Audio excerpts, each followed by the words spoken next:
important factors for me in approach to the what we call classical. Yeah, um, the understanding of what the music was at that time in the society, and I'm talking about the entertainment part, uh, because I think that also affects the injection to that kind of music.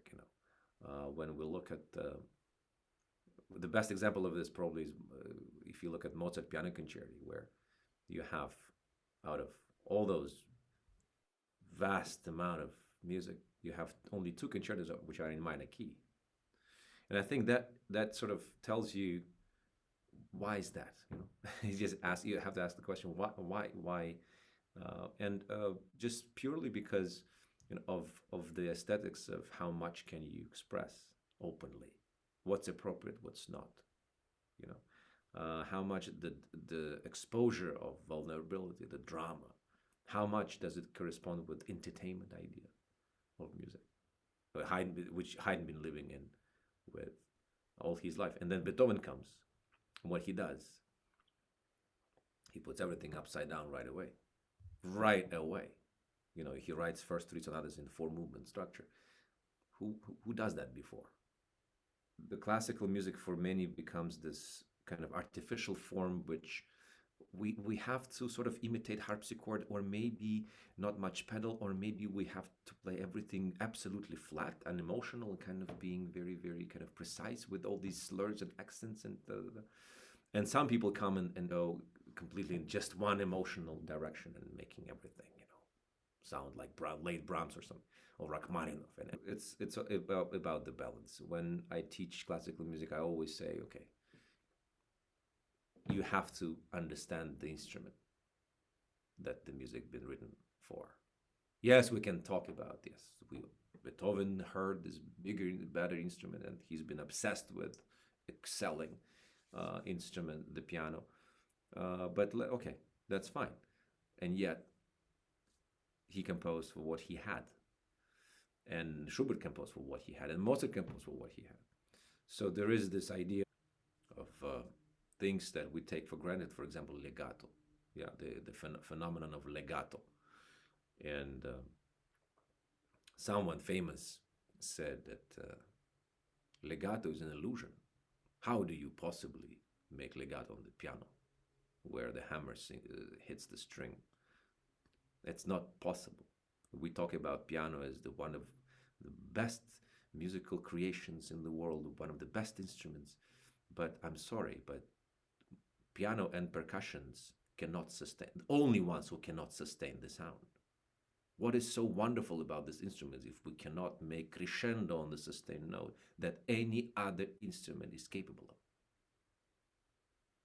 And so thinking about that, you think, okay, Mozart writes these beautiful melodies, but did he really hear harpsichord or pianoforte later?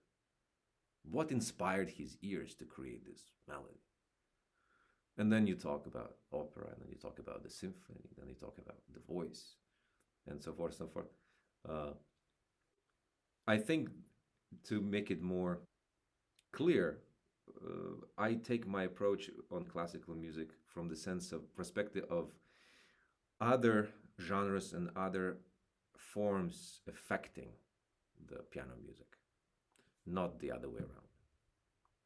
And we can say that Beethoven was writing for piano at a certain point. But all his life he was trying to write a mess or an opera. This endless attempts and struggles for it. And of course, symphony, and of course, string quartets. Piano, okay. Piano sonatas, I mean. It just turned out to be that his piano sonatas became his laboratory eventually. I mean, it didn't happen from the very beginning. From the very beginning, he was a phenomenal virtuoso who did not intend to earn his living on composing.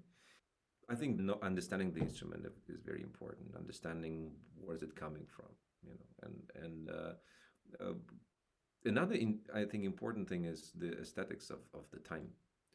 18th century versus 19th century. Yeah, we're talking about classical music, classic Vienna classical tradition, 18th century. going into 19th century. Now, when Beethoven died, Chopin was 17. And sometimes we forget that because there is no really stop and start of classical into romantic. And that's why I think Hoffman proclaimed Beethoven the first romantic, because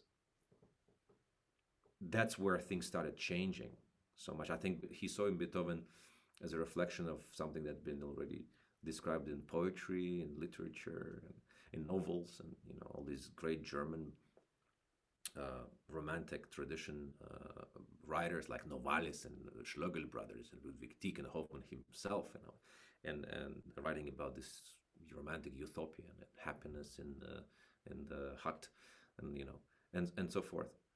So when we talk about classical music, I don't think it should be very separated from romantic tradition. When you talk about Mozart and Haydn, maybe in the sense that you're just dealing with the wigs, and Beethoven is no wig. If we put it in the fashion, also fashion to me is always important. I always refer to the fashion. I said, look at when somebody plays some Mozart sonata. I said, look at the pictures, the paintings of the fashion at that time. Everything is so, you know. But the music is not uptight at all. When you listen to Mozart's F sharp minor second movement in A major concerto, how is it not passion? How is it not painful? Or D minor concerto, or any minor pieces in his other minor movements of his major sonatas, and so forth and so forth. So this is part of the aesthetics. What's allowed, what's not, but the consistency, what's inside, I don't think it's ever changed. It just had a different shape, different form, outside form. We had styles in architecture. We had Baroque, we had Renaissance, we had Greek, and now we have Empire State Building. Very different styles, but there are things in common. One of them is foundation, as I always say, and then another thing is the people that go inside and what's inside. Same feelings. Feelings are the same. And so, again, by saying all that, what I just said, it creates even more confusion. But I think the best part about it is to have that confusion and go through those labyrinths of many opportunities, many ways of doing that, many different things to try. When Beethoven writes his own paddling, I'm always asking, but so you assume that if he writes it here, if he doesn't write it anywhere else, it means you don't supposed to use pedal in Beethoven at all?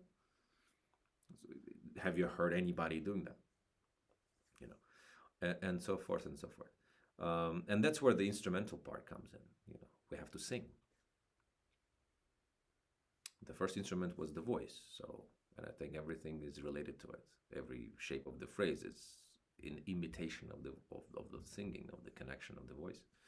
There are things that we take care of in every style, but in classical somehow there is this idea of, I think that something just got lost in translation, and especially now when we have this enormous amount of ensembles using historic instruments, for example. Yeah, music sounds completely different. And but again, imitation is the bad thing. When a pianist comes and let me try to imitate the articulation of the harpsichord, well, go play harpsichord then. And at the same time, I've heard, and I'm very honored to be acquainted with harpsichordists which can play such phenomenal legato, and singing, it's incredible. So probably something just got lost in translation. I think we should treat this music as anything else, is just a little bit of different style of shirt. Perhaps you could share a few of your projects. My favorite CD was the one which was never released, as we say. It's hard to say to feel special about your own recordings, because once it's recorded, you already hate it. But no, I could advertise using this opportunity my CDs which are already out there. I cherish the Schumann CD. I like Russian music CD, which was Tchaikovsky, The Seasons, and Mussorgsky, The Pictures. and there was a Brahms CD and a Haydn CD, which I actually, that I could say, I'm just proud that I'm happy I did that, because Haydn is one of my passions in music. And already talked about the Beethoven Sonata project, and so forth. Right now, I'm just, I'm happy that life slowly gets back on track. Hopefully, the speed will accelerate. But I'm just happy to go back on the road pretty soon.